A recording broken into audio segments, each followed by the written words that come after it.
Bonjour à tous. Un petit tirage des énergies du week-end du 19 et 20 août 2023. Moi, je pars en vacances. Voilà, la prochaine fois que vous me verrez, normalement, je serai dans un autre cadre. Et du coup, on va essayer de voir un peu ce que nous réserve ce week-end pour se préparer à la semaine qui suit. Et en espérant que, voilà, c'est ça, des petites prédictions sympas pour vous et des petits conseils sympas pour vous. Je commence comme d'hab à vous montrer d'abord les 3 cartes parmi lesquelles vous devrez faire un choix. La carte de la nativité pour commencer. Pardon. J'ai avalé ma salive. La carte de la solitude, pardon. Et enfin la carte du champ. Donc vous choisissez parmi ces 3 cartes et ensuite vous n'avez plus qu'à vous reporter au tirage des énergies de votre week-end. Vous avez dans la description le timing si vous n'avez pas envie de suivre toute la vidéo.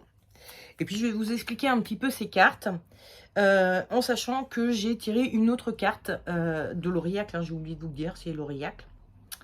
Donc j'ai tiré une autre carte de l'Auriacle pour complémenter un peu ce que raconte la carte. Et donc avec la nativité, j'ai tiré le vol. Le vol et la nativité. On est sur un projet, hein, la nativité c'est ce qui naît, ce qui est en train de naître, les choses qui sont en train de naître. Le vol nous parle d'une diminution d'argent, quelque chose, enfin voilà, une diminution, ça qui n'est pas forcément d'argent, mais en l'occurrence, je pense qu'on a affaire à un projet sur lequel il faudrait que vous investissiez. Et voilà, hein, vous risquez d'y mettre un peu de vos sous. Donc si en ce moment vous êtes dans cette situation-là, eh bien c'est la carte qu'il faut choisir. Ensuite, la carte de la solitude, je l'ai tirée avec la nébuleuse. Les nébuleuses, c'est au pluriel.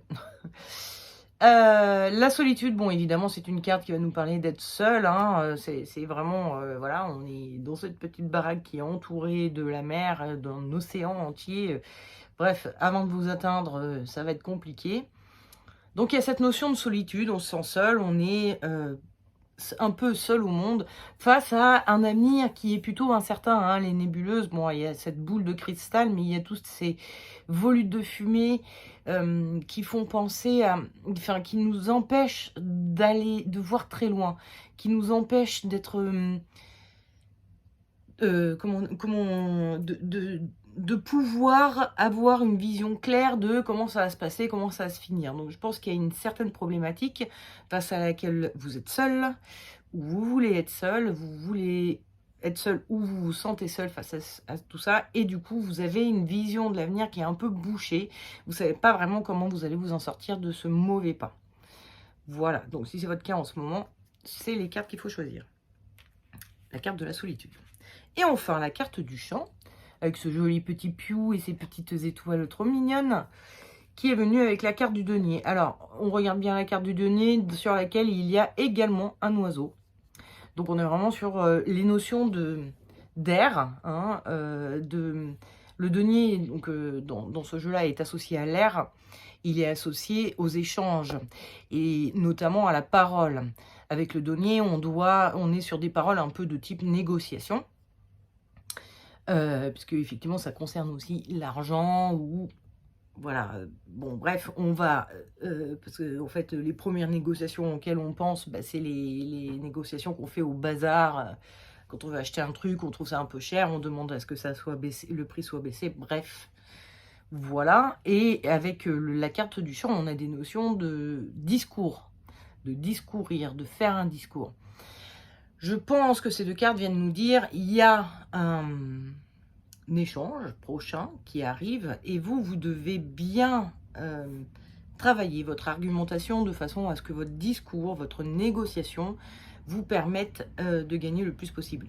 C'est-à-dire qu'il va falloir vous préparer à cette négociation pour que elle aille dans votre sens, la négociation, et pas dans le sens de la partie opposée.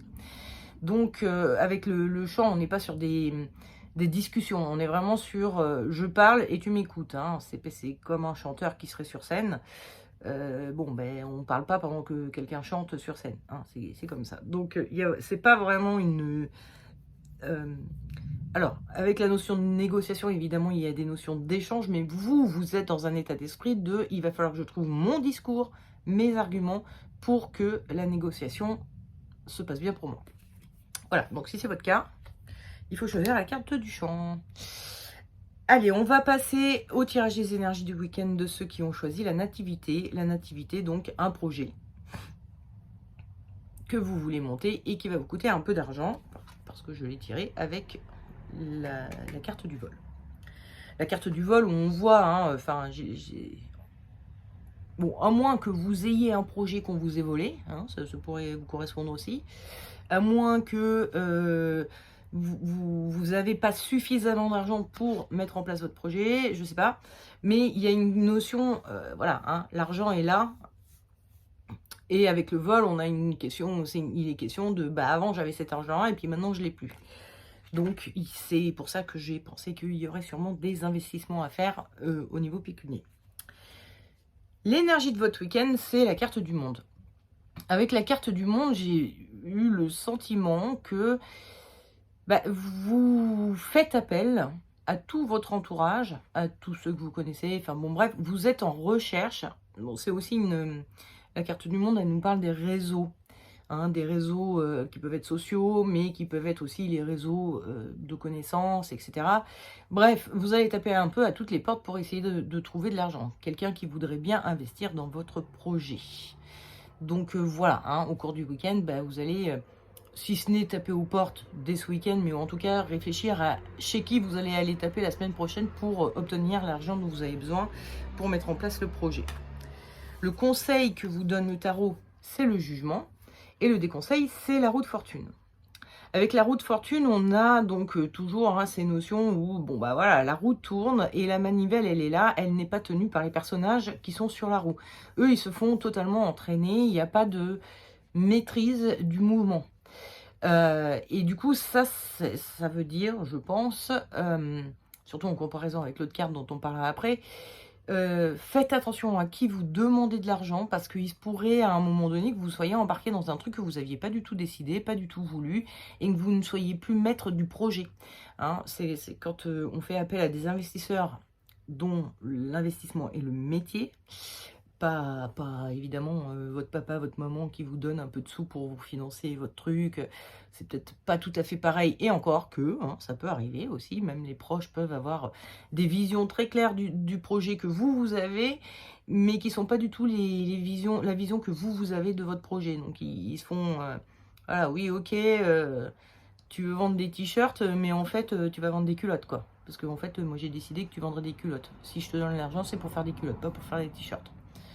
Je dis un truc bête, hein, mais vous voyez un peu le truc. Surtout qu'un papa, je pense qu'il ferait plutôt l'inverse. Tu veux vendre des culottes? Bah non, moi je préfère que tu vendes des t-shirts. Mais bon, bref. Enfin, je dis ça, j'en sais rien. Je connais pas tous les papas du monde. Bref, tout ça pour dire que attention à qui vous demandez d'investir dans votre projet. Il se pourrait que vous perdiez la main. On vous propose d'être plutôt dans l'idée du jugement. Le jugement, ce sont des personnages ici qui sont en train de prier et ils savent très bien à qui ils prient. Ils prient un ange très spécifique. Ils ne demandent pas à la cantonade qui veut m'aider. Ils vont voir tel ange, telle personne, très précisément, pour lui demander à lui de l'aide. Et donc, je pense que vraiment le tarot est en train de vous dire, bah oui, faites attention à qui vous demandez. Il y a des personnes de confiance, il y en a d'autres, enfin de confiance en tout cas, qui respecteront votre projet, qui seront, on ne sait pas, peut-être moins d'honneur en termes de finances, mais plus respectueux de votre projet que d'autres, où vous perdriez la totale maîtrise du projet. Donc, vraiment, si vous avez besoin d'argent pour faire évoluer votre projet, monter votre projet, etc., faites très attention à qui vous demandez de l'argent. Il y a des banques qui existent, je dis ça comme ça en passant, qui sont spécialisées justement dans les projets de développement durable, allez voir peut-être ces gens-là plutôt que les banques un peu plus classiques, on va dire, et qui, elles, ça les intéresse pas du tout. Et puis, bah, si elles vous prêtent, elles vont vous demander des garanties de fou, en vous demandant des remboursements. Enfin voilà, il y a un moment où, voilà, je parle des banques parce que c'est une idée comme ça qui m'est venue. Je sais qu'il y a des banques qui sont vraiment dans le durable, le solidaire, etc. Ils participent à des projets comme ça. Je ne sais pas si votre projet fait partie de ces choses-là, mais voilà, ça peut être une solution de faire attention à la banque à qui vous allez demander. Mais ça peut être aussi parce que vous cherchez un investisseur, ça dépend de la taille de votre projet. Hein. Si vous avez besoin de 8000 balles, c'est pas la même chose que 8 millions. On est d'accord? Et 8 millions, peut-être qu'une banque, elle vous prêtera pas, mais peut-être que vous pourriez trouver bah, voilà, quelqu'un de très riche qui serait OK pour investir dans votre projet. Il y a des gens comme ça, hein, il y a des gens dont c'est le métier, hein, ils font ça, ils investissent dans des sociétés. Mais par contre, voilà, il y en a qui sont OK, je te donne l'argent, t'en fais ce que tu veux, moi ton projet me plaît, tu me donnes juste, bah voilà, des retours sur investissement, quoi, évidemment.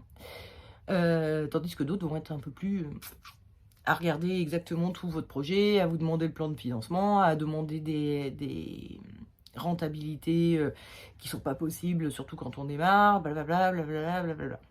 Donc voilà, faites très attention. Et puis, attendez, je vérifie parce que oui, c'est bien ça. En rune, je vous ai tiré Pertro. Pertro, Pertro n'a pas de signification, on n'a pas de trace d'idée de ce qu'elle voudrait dire exactement. C'est une des rares runes où on n'a pas vraiment l'étymologie, nous aide pas beaucoup. Ou en tout cas, on n'a pas trouvé l'origine étymologique de Pertro. C'est une rune qu'on associe très souvent au cornet à dés. Vous voyez, hein, on pourrait mettre des dés dedans et puis pouf, on jette nos dés. Donc on l'associe beaucoup au destin, à la destinée, etc. C'est aussi une rune qui peut faire penser à un chaudron et qui peut faire penser un peu au chaudron intérieur. C'est-à-dire que Pertro, elle va vouloir signifier, je pense en l'occurrence, qu'il y a en vous, il y a une flamme intérieure, enfin c'est plutôt une boussole intérieure, quelque chose qui vous guide vers votre bonne destinée. Vous savez, vous, ce vers quoi vous voulez aller et ce qui serait bon pour vous au sein de ce projet pour voilà, que ce projet vous satisfasse. Et donc, Pertro vous invite à toujours respecter cette boussole intérieure, à être toujours connecté à cette boussole intérieure. Vous savez où vous voulez aller. Essayez de pas, comme je vous disais tout à l'heure, un investisseur pourrait vous dire bah oui, ok, tu voulais faire des culottes, mais en fait, moi, je préférerais que tu fasses des t-shirts. Ne lâchez pas. Ne vous dites pas, n'abandonnez pas, ne laissez pas quelqu'un vous déposséder de votre projet original. Vous, votre boussole intérieure, c'était de faire des culottes. Hein, je rigole avec ça, mais bon, vous voyez ce que je veux dire. Donc, voilà, restez bien connecté à votre boussole intérieure et faites attention aux propositions qu'on va vous faire. Et surtout, bah, vous, essayez de demander à des gens en qui vous pourriez avoir plus confiance que d'autres. Voilà, même si ces gens-là ont peut-être moins d'argent que d'autres, qui en auraient beaucoup plus, mais qui sont, enfin quand je dis digne de confiance, moins digne de confiance, c'est entre guillemets, hein, dans le monde des affaires, on est d'accord, il n'y a pas de, comment on dit, je me rappelle plus le terme, enfin bon, c'est jamais contre toi hein, qu'on fait les choses, hein, c'est pas personnel, voilà, c'est pas personnel, c'est juste...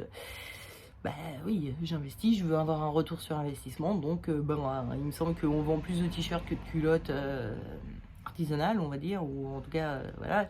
Donc voilà, hein, mon projet, à moi, j'ai tout ce qu'il faut pour faire des études de marché, machin et tout, que toi tu n'as pas, nanana, nanana, donc voilà, c'est pas contre vous l'affaire, mais ça sera pas... pour enfin, ça va pas répondre à ce que votre boussole intérieure voulait. Donc, respectez votre boussole intérieure. C'est le conseil du tarot et des runes. Voilà, réfléchissez bien à tout ça au cours du week-end. Essayez d'éliminer les mauvaises portes auxquelles il ne faut pas taper. Et puis, je vous souhaite la semaine prochaine de trouver tout ce dont vous avez besoin pour démarrer votre projet. Et je vous dis, normalement, à la semaine prochaine, je verrai, hein, je sais pas, c'est toujours un peu flou quand je suis pas ici, je sais pas exactement quel va être mon planning, donc j'espère pouvoir faire un tirage des énergies du week-end la semaine prochaine, et en tout cas, je vous dis au prochain tirage des énergies du week-end, comme ça je donne pas de date, c'est mieux. Allez, ciao. Et puis on va passer au tirage des énergies du week-end de ceux qui ont choisi la solitude. Donc, il est venu avec la nébuleuse. On se sent seul ou on veut être seul face à une situation pour laquelle on n'arrive pas à trouver de solution. On n'arrive pas à y voir clair, on ne sait pas comment on va faire pour se sortir de ce marasme. Et en énergie de votre week-end, j'ai tiré l'impératrice. L'impératrice, c'est un personnage, alors on le voit un peu dans ses yeux, on le voit aussi dans la façon dont elle tient les choses qu'elle possède. C'est un personnage qui s'inquiète beaucoup, qui cherche à anticiper toutes les éventualités parce qu'elle voit toujours qu'est-ce qui pourrait mal tourner. Donc c'est quelqu'un de plutôt anxieux, plutôt inquiet. Et donc je pense que ce week-end, et voilà, vous y voyez pas très clair sur votre avenir, vous savez pas comment vous allez vous en sortir, donc forcément ça génère un peu de stress, un peu d'inquiétude, ce qui est logique. Le conseil que vous donne le tarot, c'est la lune. Et le déconseil, alors attendez, j'ai une notification qui me gêne, je la pousse, hop, c'est le diable. Alors, avec le diable, on a cette notion de je prends le pouvoir. J'essaye d'y aller en force un petit peu. Je prends le pouvoir, j'impose ma volonté, je fais comme je veux, etc. etc.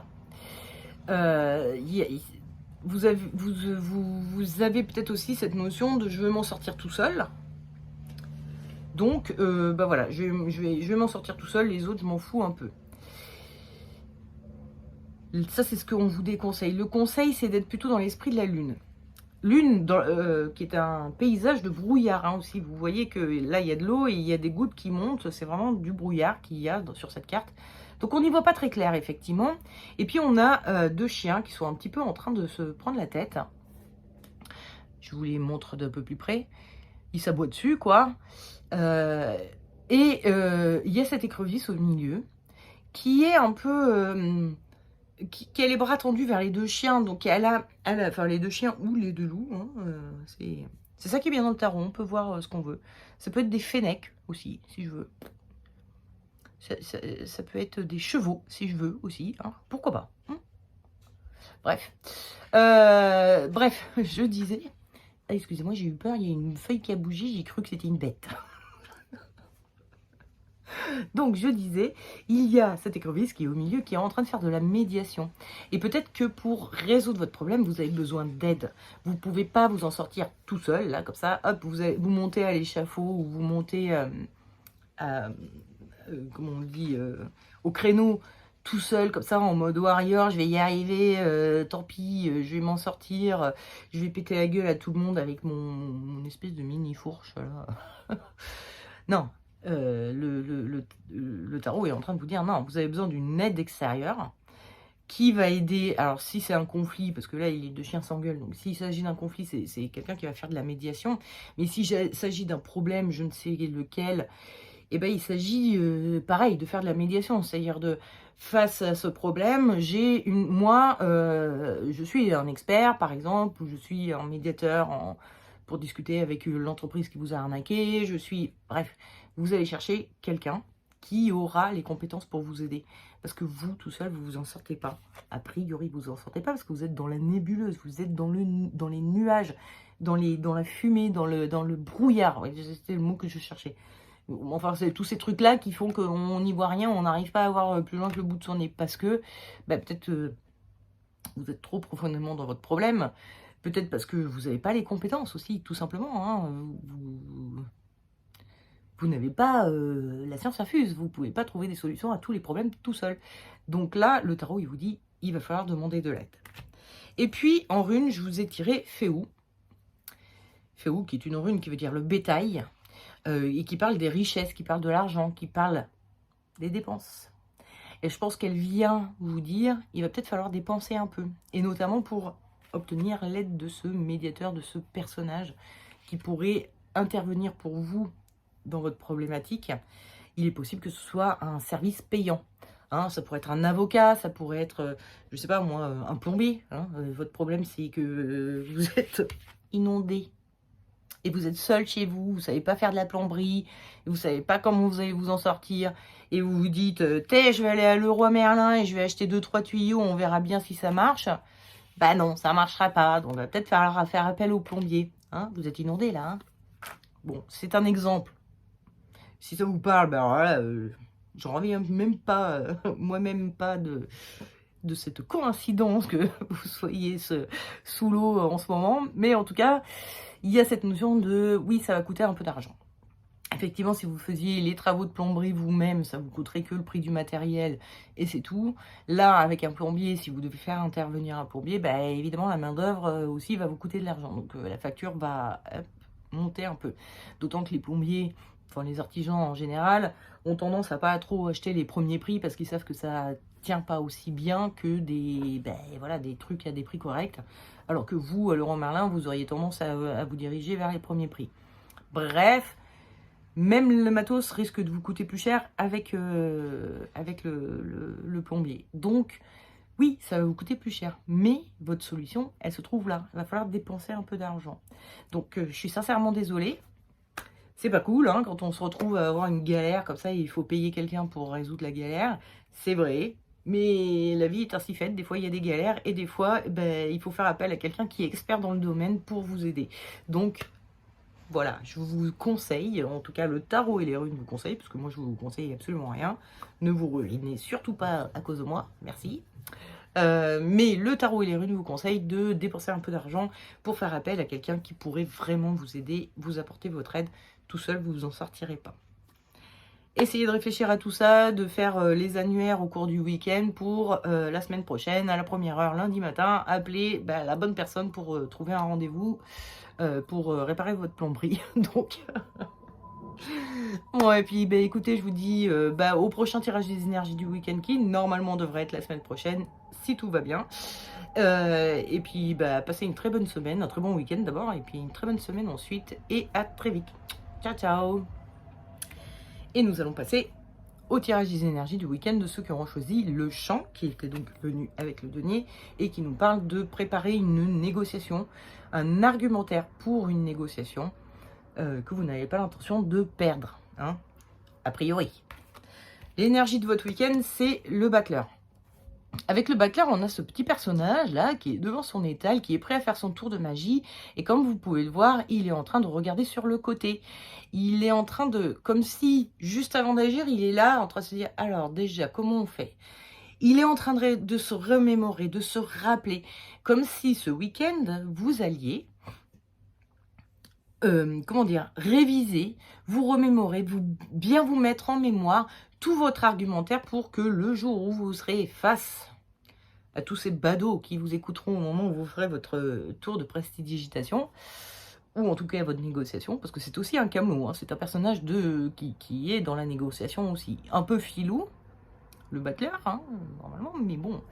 En l'occurrence, je pense qu'il est en train de réviser tout son, pareil, hein, tout son argumentaire pour vendre ses petits produits. Ah oui, c'est vrai, ce couteau, il faut que je dise qu'il est inusable, il faut que je dise qu'il est fabriqué chez un forgeron très connu, il faut que...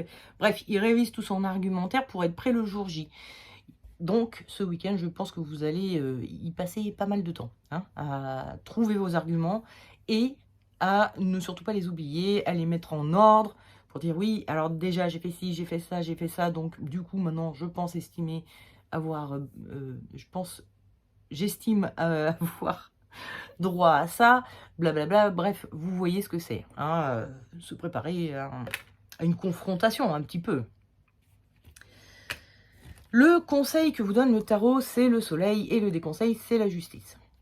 Avec la justice, on est sur un personnage qui, comment dire, déjà est très froid, très, hein, on dit raide comme la justice, ça c'est pas pour rien, enfin, c'est pas pour rien, ça n'a rien à voir avec la vraie justice dans le monde, hein, mais je parle de ce personnage de la justice dans le tarot de Marseille, c'est quelqu'un de plutôt froid, de plutôt très dans la tête, très dans le mental, très dans la stratégie, très dans le... Voilà.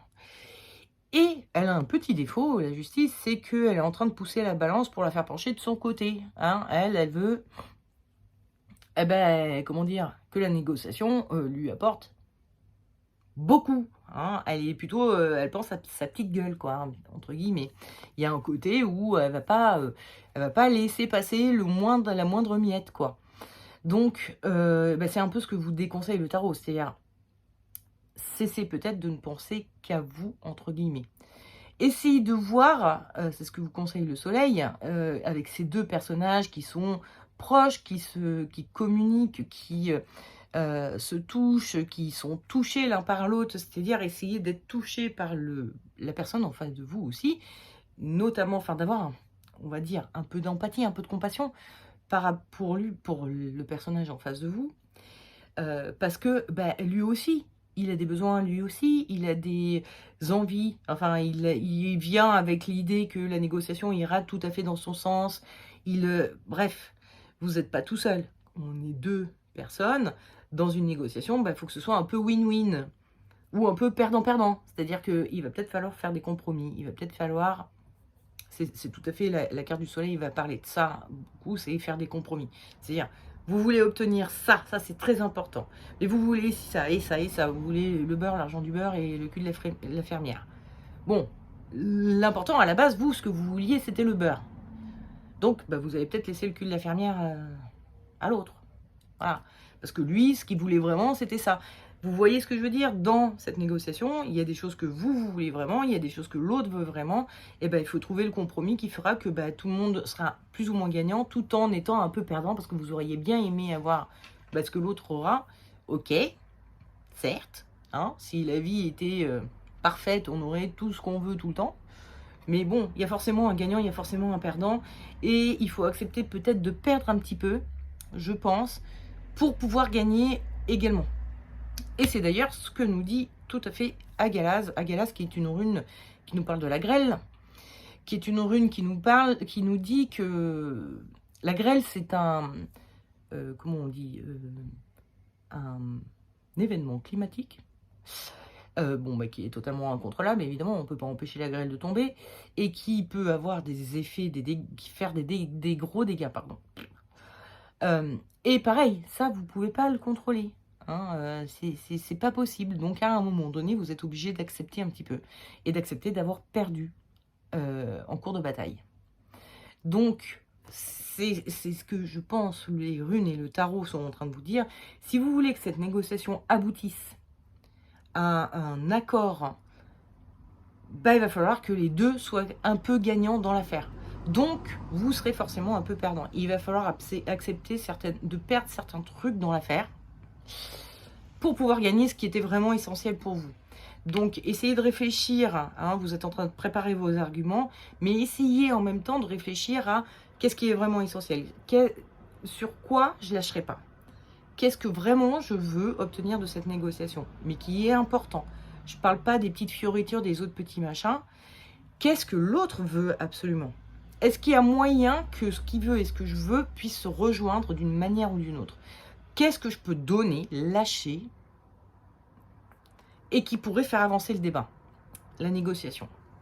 Voilà, réfléchissez aussi à ça. Réfléchissez à vos arguments, évidemment, parce que de toute façon, je pense que vous ne pourrez pas vous contrôler ça, de réfléchir à vos arguments, mais essayez de réfléchir également aux arguments qu'on pourra vous donner en face et à comment vous pouvez y répondre en étant dans le compromis. Hein, pas en étant dans oui mais non, c'est pas valable ce que tu m'as dit, c'est rejeté. Non, il faut accepter aussi que les autres ont des bonnes raisons aussi de vouloir gagner cette négociation. Donc c'est juste logique.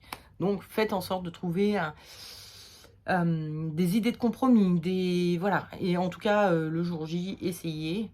Hein. Là, ça parle de ce week-end, donc votre préparation. Mais le jour J, essayez d'être dans un peu je dis la compassion, c'est un peu un grand mot pour un truc quand on négocie quelque chose, mais c'est un peu ça. C'est vous mettre à la place de l'autre et essayer de comprendre pourquoi lui ou elle veut ça, et de lâcher un peu sur certaines choses pour que cette personne soit aussi... Enfin voilà, que les deux sortent gagnant-gagnant de la négociation, quoi. Voilà. Bon écoutez, il me reste plus qu'à vous souhaiter un excellent week-end et une excellente semaine. On se revoit normalement la semaine prochaine pour le prochain tirage des énergies du week-end. Ou bientôt, en tout cas. Je vous fais des gros bisous et je vous dis à tout bientôt. Ciao, ciao!